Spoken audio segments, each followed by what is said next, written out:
Assalamualaikum warahmatullahi wabarakatuh. Perkenalkan, nama saya Muhammad Rafi Firmansyah. Di sini saya akan menjelaskan tentang perbandingan kebijakan pengendalian COVID-19 antara Indonesia dan Australia. Oke, sebelum ke pembahasan, saya akan sedikit menjelaskan tentang kebijakan publik.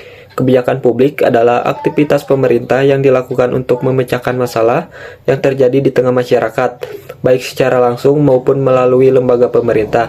Kebijakan publik berbentuk aturan hukum yang dibuat oleh pemerintah untuk mengikat kehidupan masyarakat dan mempengaruhi nasib mereka. Pengertian kebijakan publik juga dapat dilihat sebagai suatu proses yang mengandung berbagai pola aktivitas tertentu yang merupakan seperangkat keputusan yang bersangkutan dengan tindakan untuk mencapai tujuan dalam beberapa cara yang khusus. Kebijakan publik melibatkan berbagai tahap, seperti pengesahan, implementasi, dan evaluasi. Tahapan pengesahan melibatkan tindakan politik oleh partai politik, kelompok penekan, presiden, dan kongres. Implementasi kebijakan dilakukan melalui birokrasi, anggaran publik, dan aktivitas agen eksekutif yang terorganisasi.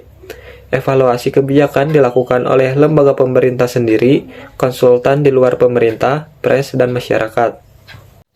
Selanjutnya, kebijakan pengendalian COVID-19 di Indonesia.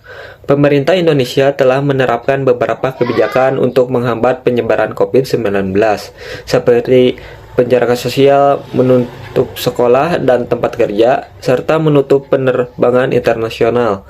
Namun, kebijakan ini terlihat lambat dan tidak efektif dalam menghambat penyebaran COVID-19.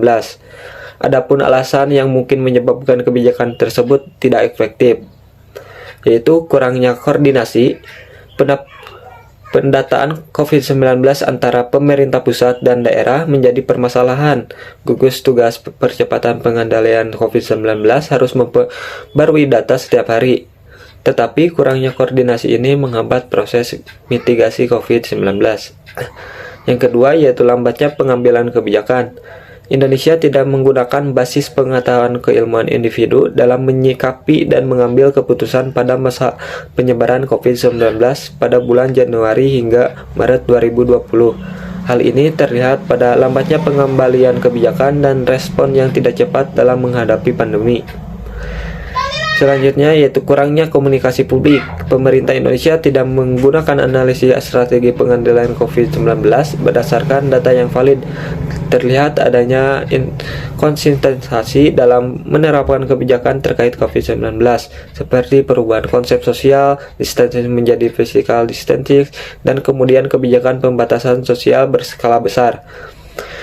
Yang keempat yaitu fokus pada pembatasan di Provinsi 4. Kebijakan pembatasan perjalanan dari Provinsi Hubei yang merupakan pusat penyebaran COVID-19 dikeluarkan pada 27 Januari 2020. Namun kebijakan tersebut kurang efektif dan mencegah resiko penularan virus dari daerah pusat penyebarannya. Karena resiko penularan COVID-19 tidak hanya terjadi di Provinsi Hubei, tetapi juga di seluruh Tiongkok. Yang terakhir yaitu ego sektoral. Permasalahan ego sektoral di internal gugus tugas percepatan pengendalian COVID-19 menghambat proses mitigasi COVID-19. Terjadi adanya perdebatan di kalangan tenaga medis yang bertugas melindungi data pribadi pasien COVID-19 sesuai amanat undang-undang. Selanjutnya, kebijakan pengendalian COVID-19 di Australia. Pemerintah Australia telah menerapkan beberapa kebijakan yang lebih efektif dalam menghambat penyebaran COVID-19, seperti pembatasan wajib, lockdown, dan program isolasi rumah. Kebijakan ini telah membantu menghambat penyebaran COVID-19 dan mengurangi resiko penularan. Adapun beberapa alasan seperti koordinasi yang baik, pengawasan yang ketat, pembatasan wajib, komitmen untuk kebijakan berbasis bukti, keterlibatan ahli, kapasitas operasional yang optimal, dan penggunaan data yang valid. Dengan demikian, kebijakan pemerintah Australia telah membantu dalam menghambat penyebaran COVID-19 dan mengurangi resiko penularan dengan cara yang lebih efektif dibandingkan dengan pemerintah Indonesia. Lanjut, kapasitas kebijakan. Kapasitas kebijakan adalah kemampuan pemerintah untuk membuat keputusan secara kolektif, mobilitas sumber daya, dan mengkoordinasikan semua pemerintah yang terlibat dalam lingkungan sosial dan politik. Kapasitas operasional adalah kemampuan pemerintah untuk mengelola sumber daya secara efektif dan efisien dalam mendukung penerapan kebijakan. Kapasitas analitis adalah kemampuan pemerintah untuk memproses dan mengumpulkan data serta membuat keputusan berdasarkan data yang valid. Oke, perbandingan kebijakan antara Indonesia dan Australia menunjukkan bahwa kebijakan Australia lebih efektif dalam menghambat penyebaran COVID-19 karena dengan beberapa faktor seperti koordinasi yang baik, pengawasan yang ketat, pembatasan wajib, komitmen untuk kebijakan berbasis bukti, keterlibatan ahli, kapasitas operasional yang optimal, dan penggunaan data yang valid. Dengan demikian, perbandingan kebijakan antara Indonesia dan Australia menunjukkan bahwa kebijakan Australia lebih efektif dalam menghambat penyebaran COVID-19 karena beberapa faktor yang di atas tersebut. Yang terakhir, saya akan membacakan kesimpulan.